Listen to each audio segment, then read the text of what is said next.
reviews, and today I'd like to talk to you about blind spots. Everybody has them, and sometimes it just kind of goes that we miss something. In terms of films, no matter how much money they put into their advertising, how much publicity backs the movie, sometimes we just miss the boat and we'd never even heard of it. And, it's the kind of thing where you're browsing Reddit, you see something funny, it's just you want to share it, and then you find out in the comments that it's been reposted 10 times. It's just the first time I've seen it. So this is the case with me with this particular movie, the 2019 film, The Vast of Night. This was totally off my radar. I had never even heard the title until I heard a longtime subscriber of mine, Ben Grimm, who is just an incredible presence and active member in so many horror communities, was talking about it, and I decided to go ahead and look it up. And based on some of those recommendations, I gave it a whirl. And I am really glad that I did. Currently available as an Amazon Prime original. That kind of goes without saying that I really had no expectations for this, considering I had never heard of it until a few moments prior. But I was very delighted in what I found, because just clicking it on for the first 5 minutes or so, I was kind of just really enjoying the ride.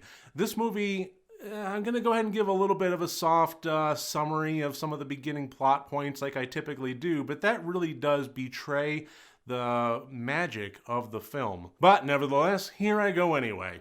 So this movie opens up by introducing us to the 1950s timeline setting of the film and showing a high school small town basketball game that's about to start. It's kind of getting the auditorium set up, people are trickling in and so on. And in this we get introduced to the characters of Everett and Faye. Everett is a high school student, but also operates as a DJ at the local town radio, and in doing so, he has a bit of radio technical prowess that's being sought after in terms of the play-by-play delivery that's going to be happening on site to this basketball game. And he also has a very verbal enthusiasm and fast, slick way of talking that really does indicate that he is very comfortable in his role as a DJ. Faye is a classmate of Everett's that is not quite so comfortable talking on tape, as she shows him in the beginning stages of the film here, as she introduces him to this portable tape recorder that she just bought. Well, I did not tell you to practice, please shut up. I'm not shutting up, it's my recorder. Oh, look out, that was good. That's how you gotta be in a recorder. No, it's Queen of Cayuga. You 500-watt Faye. But regardless, they kind of interact with one another. They're going through the motions of setting this basketball game up and then leaving the stadium and going off to their respective jobs. Everett to the DJ, radio station, and Faye to her job as a telephone switchboard operator. And this is before the notion of all-digit dialing, where you actually had to call the operator and ask for Chesterfield 143, and then that she would actually manipulate the wires to connect you up.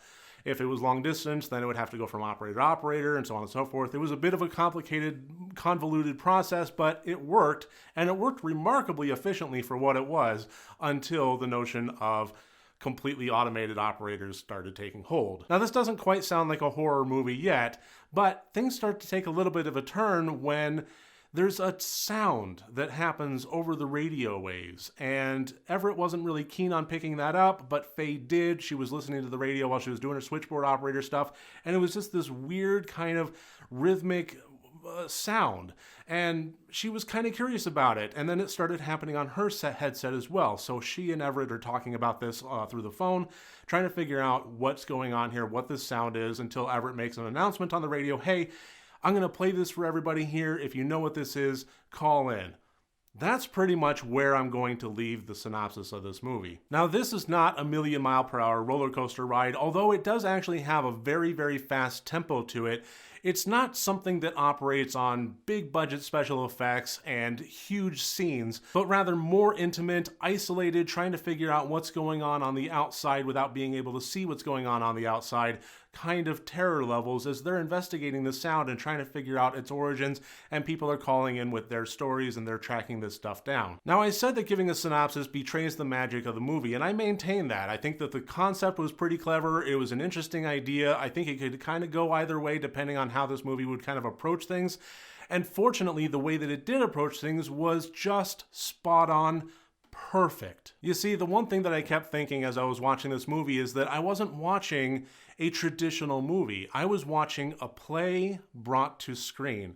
And it really makes sense because when you look at the writing credits, it doesn't say screenplay, it says teleplay. And that's really what it felt like. It felt like I was kind of watching the visual unfolding of old-timey radio plays and their ilk. I remember I used to listen to archived Twilight Zone radio dramas, and that's what this felt like.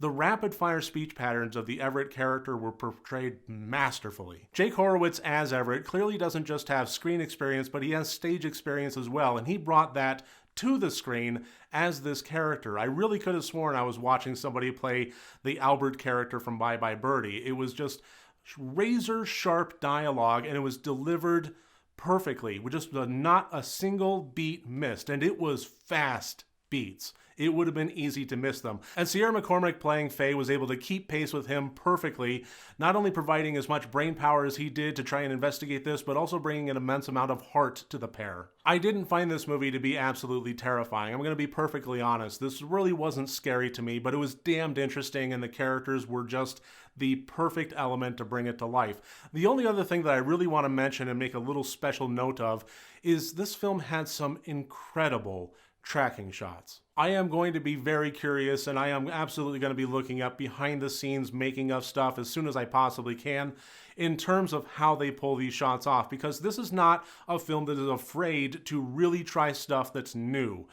This movie will take a concept of the camera showing a particular building, characters running out of it, and then the camera will pan not just to the next building, but all the way down the street, into the basketball game, into the auditorium, through the crowds, back out the upper window, and then back out to a different building. This really takes its time in establishing changing of settings, and in doing so, it pulls off some tracking shots that left my jaw on the fucking ground. If you're in the mood for a movie that's going to scare the absolute bejesus out of you, this is probably one to pass on. Likewise, if you kick this on and in the first 5 minutes, the dialogue and the characters and the speech patterns and so forth aren't to your liking, I do have to warn you that that's pretty much on par with the rest of the film.